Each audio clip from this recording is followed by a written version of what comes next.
talking about the hypofractionation in breast cancer radiotherapy, the way forward. So we know hypofractionation has been the best modality which has revolutionized the breast cancer radiotherapy. So we need to, before we talk about the evidence and all, we need to understand the basic principles, the radiobiological principles behind it. So we are well aware about this cell survival curve, which is gives you the information about the late reacting tissues, the early reacting tissues, and the tumor tissue. So it is measured with the based on the principle of the LQ model. And as you can see, dose is the amount of energy which is absorbed from radiation beam, which is required to control the disease.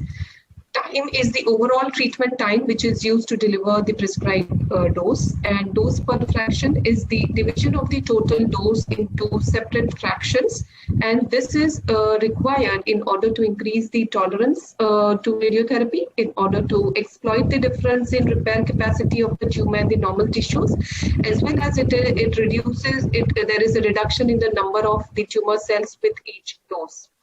And it is also important to maintain an optimal interfraction interval to allow these radiobiological processes to happen. So let us try to understand the basic radiobiological terms related to the LQ model. Let us try to understand the basic radiobiological terms which we use in the LQ model. The cell survival curves are described in terms of the linear quadratic model, which has two components. One is the alpha and the other is the beta.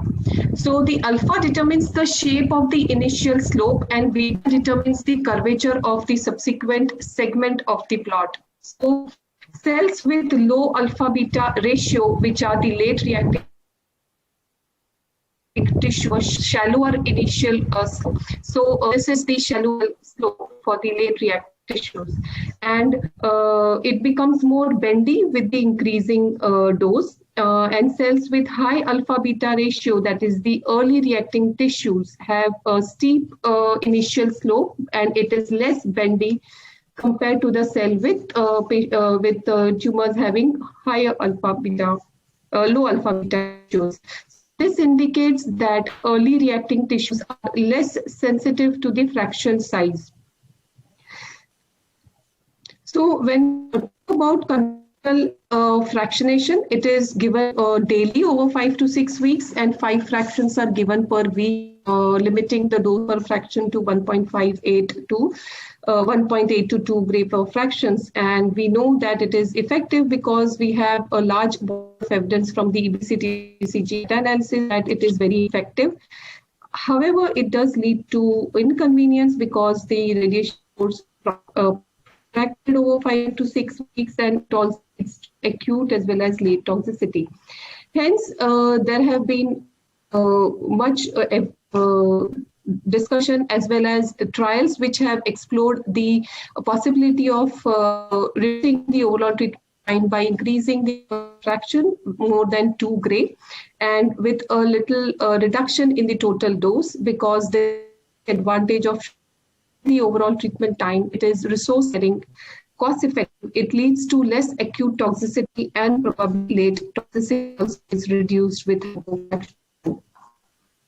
So this was the evolution of hypofractionation trials. It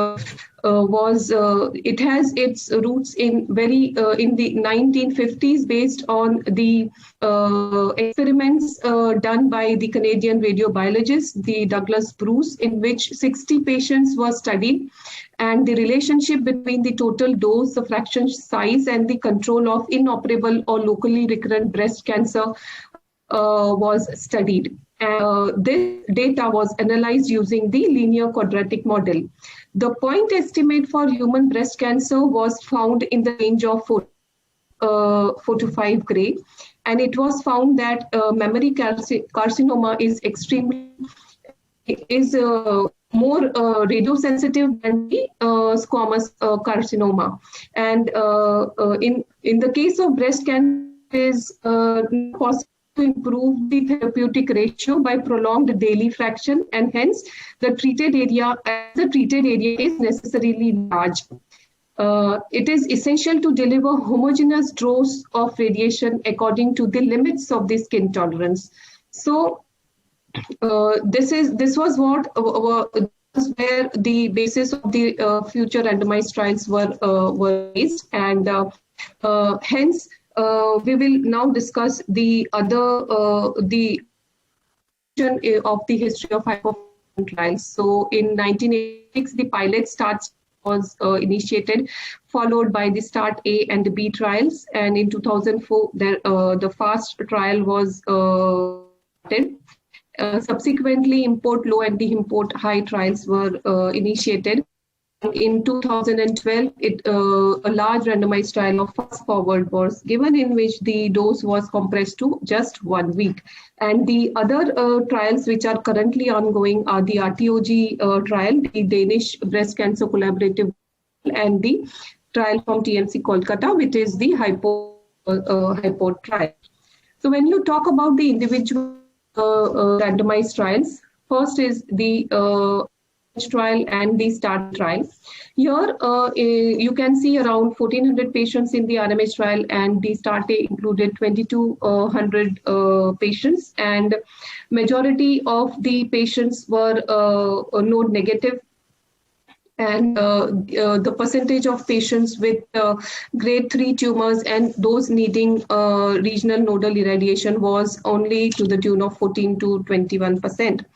And in RMS trial, all the patients were of breast conservation, whereas in START A trial, it only 15% did include mastectomy cases. And different regimens were used. One was the standard regimen of 50 gray, and two arms of 39 in 13 and 42.9 in 13 were used in the RMH trial, whereas in the START A trial, the 39 in 13 arm was the same, but the other arm was 41.6 gray in 13 fractions. And you can see the results of the local control as well as normal tissue toxicity, and I would be discussing these in detail. So when you talk about the RMH trial, you can see that the various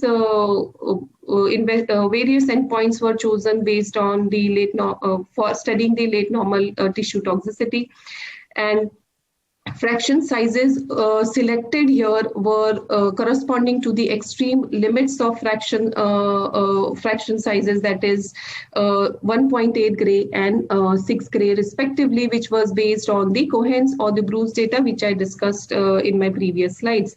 So here, one thing to note is that in both these trials, the overall treatment time remained the same. That is, the patients were given 5 times per fortnight. So the overall treatment time remained 5 weeks. The primary endpoint was late change in breast appearance compared to the post-surgical appearance scored using annual photographs. And there were several secondary endpoints, including breast induration and ipsilateral breast tumor recurrence. So you can see that the difference in the probability of marked change in the breast is 5.6 compared to versus 10% versus 3.4%. Similarly, for the probability of marked to moderate change, it was 28.6 in the standard arm. It was 40.8 in the 39 gray arm and 20%. And hence, they derived the alpha beta value of 3.6 in the range of 3.1 to 3.6. So, however, there was no difference in the incidence of the local relapse, and it was almost similar. So, when based on this derivation of the alpha by beta ratio, when we back calculate the 50 gray in the 41.6 gray in 13 fractions, for local control, the alpha beta value which was estimated from this trial came out to be 4.1 gray. Coming to the STAR trial, this was again a non-inferiority trial, and here they also studied the difference with respect to the primary endpoint, which was the locoregional control, and there wasn't any difference in the two arms both at 5 years and 12 years. So, and the unadjusted alpha beta ratio from this study was 3.1 gray. So when they studied the various endpoints with respect to compared with the conventional fractionation for the two arms, you can see that it was well tolerated, but the 41 the lower total dose in a smaller number of fractions could offer similar rates of tumor control and normal tissue damage as per the international standard. So most of the hazards for the 39 gray arm were favoring the hypofractionated or the test arm, and hence this was the conclusion. So you can see that in the other arm, 41.6 gray, the the hazard ratio was around 1, but for the 39 gray arm, it was less than 1. So coming to the START-B trial and the Canadian trial, in which the further reduction in the treatment time was tested. Hence, 5 weeks radiation was compared with 13 with 15 fraction over 3 weeks. So there was a reduction in the overall treatment time from 5 weeks to 3 weeks. And here also various endpoints of local control and normal tissue toxicity were studied. And again, this was the Canadian trial was restricted to mastectomy to breast conservation patients, and all of them were node negative in the Canadian trial, whereas 26% were node positive in the START-B trial. And the proportion of patients, no boost was given in the Canadian trial, but in around 40% of patients in the START-B did receive tumor bed boost. The START-B trial again showed that the difference at 10 years, the locoregional recurrence was 5.5% versus 4.3%. So you can see it is less in the hypofractionation arm. And with respect to the normal tissue toxicity, again, the various endpoints did favor hypofractionated arm.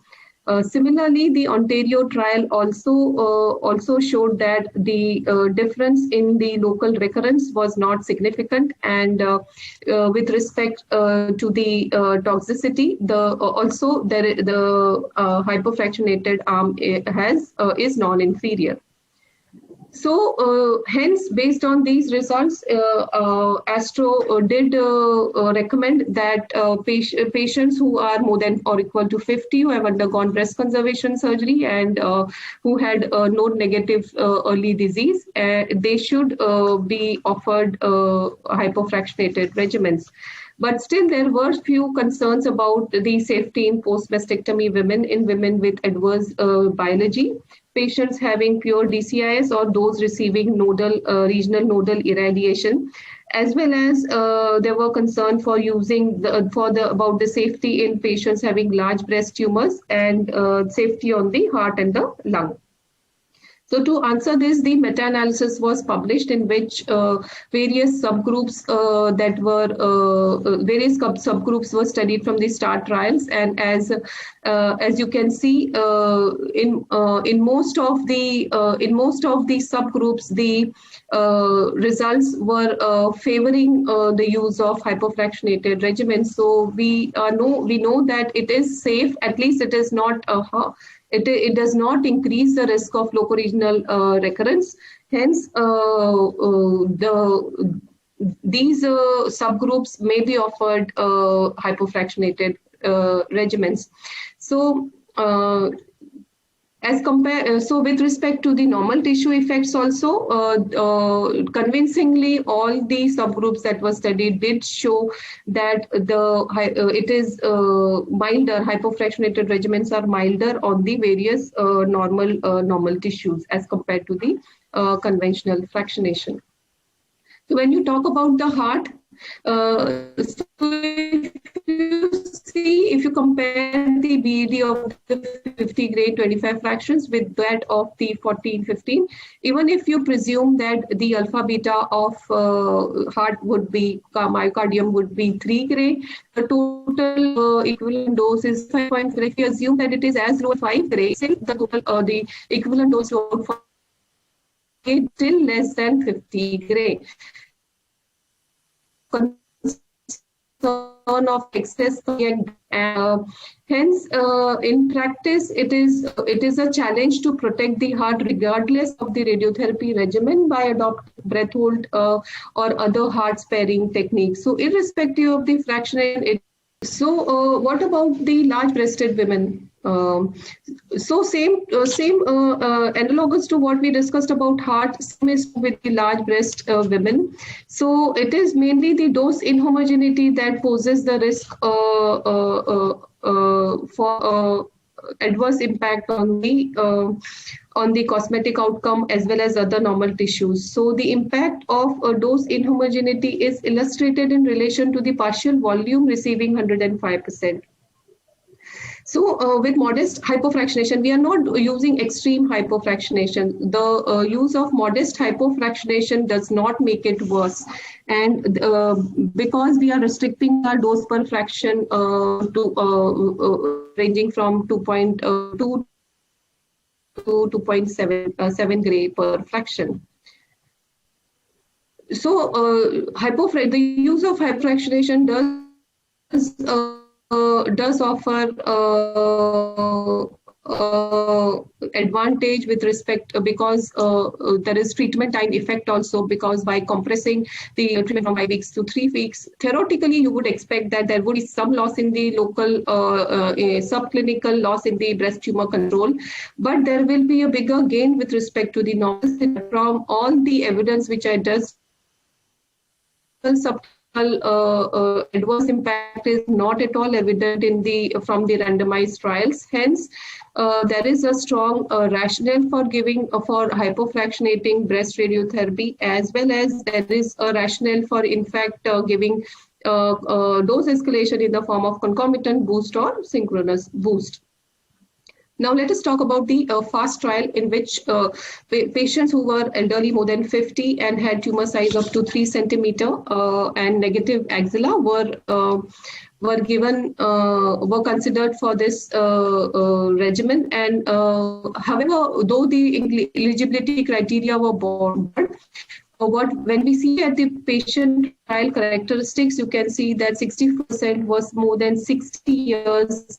72% were post SNV or sampling, 80% tumors were T1, and 89% were grade 1, grade 2, and around 90% of women received hormone therapy. So this is what was the trial design here. 50 gray in 25 fractions given over 5 weeks was compared with 30 gray in 5 fractions, with 6 gray per fraction was given every week over 5 weeks, and similarly 28.5 gray in 5 fractions was given over 5 weeks. So there was no reduction in the treatment time, and the primary endpoint was the 2-year change in the photographic breast appearance, and there were several secondary endpoints including the photographic breast appearance and other late effects as well as tumor. So what is very important to note from the FAST trial was that it was a very stringent quality assurance was followed.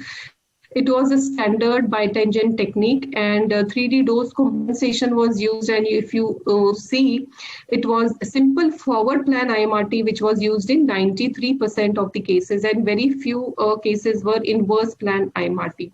And volumes that received more than 50% of the prescribed dose were used to represent the whole breast PTV. Because there was no formal contouring done, they just took the 50% dose volume for reporting purpose. And hotspots was very stringently controlled. 95% of the patients had Dmax less than or equal to 107, and in only 11% of the plants had more than 5% volume of the volume receiving more than 105% of the dose. So the results, the adverse impact on the outcome with respect to toxicity are not evident, because this was how the quality assurance was strictly controlled. So when you see at the curves, you can see that the 28.5 gray arm, as well as with respect to the mild or severe change in the breast appearance, the 50 gray arm had an incidence of 18%, 28.5 gray arm had 20%, but the 30 gray arm had a remarkably higher incidence of 26%.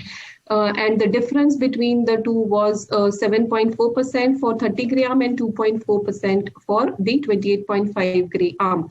And there was double the difference in the mark changes from 2% to 4% for the 30 gray arm. And hence, when alpha beta ratios were estimated, it was estimated to be, it was derived to be 2.4 for the photographic change.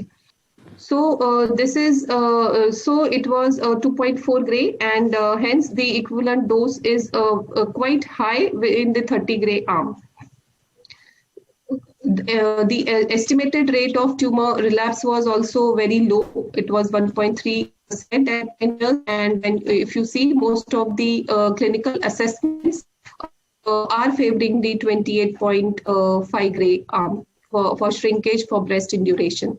And so the various dosimetric parameters were also studied, and they saw that there was marked change in the when the patients in patients who are having large breasted women. So it's not the breast size was an independent significant predictor of late effects and not dosimetry. So similarly, they studied various other factors that impacted the late normal tissue complication rate. This also again tells the same thing, that those inhomogeneity had no greater impact on the 2-year change in the photographic appearance. Coming to the UK fast forward, this was again a trial which was not done in only restricted to elderly, any adults, irrespective of BCS or MRM. And however, when you see the trial population, it is still very favorable. Only 24% patients received boost in this. So similarly, 2 dose levels were used, 27 gray and 26 gray, and here there was compression of the treatment time from 3 weeks to 1 week. The primary endpoint was locoregional tumor control, and secondary endpoint was late normal tissue effects. So here also volume-based PTV planning and as well as field-based PTV planning was allowed. In 2016, they also added a lymphatic sub-study in which patients did receive regional nodal irradiation. And when you look at the toxicity, the acute toxicity, the grade 2 toxicity was largely limited to the moderate or brisk erythema. And erythema after the 1 week schedule was less intense, and it settled about 2 weeks than the 3 week schedule, as you can see in this diagram. The severity was also less, as well as it settled also quickly. So in this 4,000 randomized, and as you can see, there is hardly any difference in the local relapse, which was the primary endpoint. So the unadjusted alpha beta with IBTR calculated was 3.7 gray. Coming to the physician-assessed toxicities, as you can see, the higher dose level arm had odds ratio, which was 1.5 times for most of the endpoints, and for non-breast induration, it was 3 times higher. But when you look, the 26 gray in 5 gray in 5 fraction arm was almost comparable with the 14-15 arm. So when they looked into the effect with respect to the patient-reported outcomes, similar findings were noted, and the unadjusted alpha-beta estimate for IBTR was 1.7 gray, and for photographic assessment it was 1.8 gray. So these were all about patient or whole breast radiotherapy, and there was a high trial we did give concomitant boost in patients in two arms. Was the 60 gray BD, one the other 68 gray BD to the bed. So the was a non-inferiority trial with local relapse as the primary endpoint, and when you trial population, it is entirely low risk population. It does include high grade RPR negative. Clinician reported outcomes showed a difference in the 48 grain 15 fraction arm had a similar outcome, whereas the outcome in the other high dose level arm. So similar trend was seen in all the other adverse endpoints, adverse effects at 3 years. And with respect to the patient reported outcome also, there was no significant difference in the two arms, but physician reported outcome, there was a difference. So similarly, the photography said 3 years also there was no difference in the three arms, and the incidence of marked change was also 5% in the standard arm. It was lower in the other two test arms. So ASTRO revised its guidelines, and they now strongly advocate hypofractionation for patients who have undergone breast conservation irrespective of the chemotherapy. And for various subgroups, they have given the various strength, and the strength of recommendation vary for each of the subgroups. So the only concern which remained was for post-mastectomy radiotherapy. So this was the Chinese trial that compared the 50 grain 25 fractions, and here the dose per fraction chosen was 2.9 gray in 15 fractions. And you can see there was not much difference in with respect to the primary endpoint, which was the local recurrence, which was the local regional recurrence rate, and also was no difference in the toxicity. So or recommend hypofractionation. Having said that, there are several ongoing trials. One is the RTOG trial, which is comparing 1525 with 42.7 in 16 fractions over 3 weeks with the concomitant boost over 3 weeks. So we expect the results of this. I'd like to conclude by saying that hypofractionation is here to stay. It is safe and effective, and randomized studies confirm alpha-beta ratios between 3 to 4. And there is potential of minimizing toxicity in the risk group as well as in the high risk group. And the early trial also seemed encouraging. Thank you.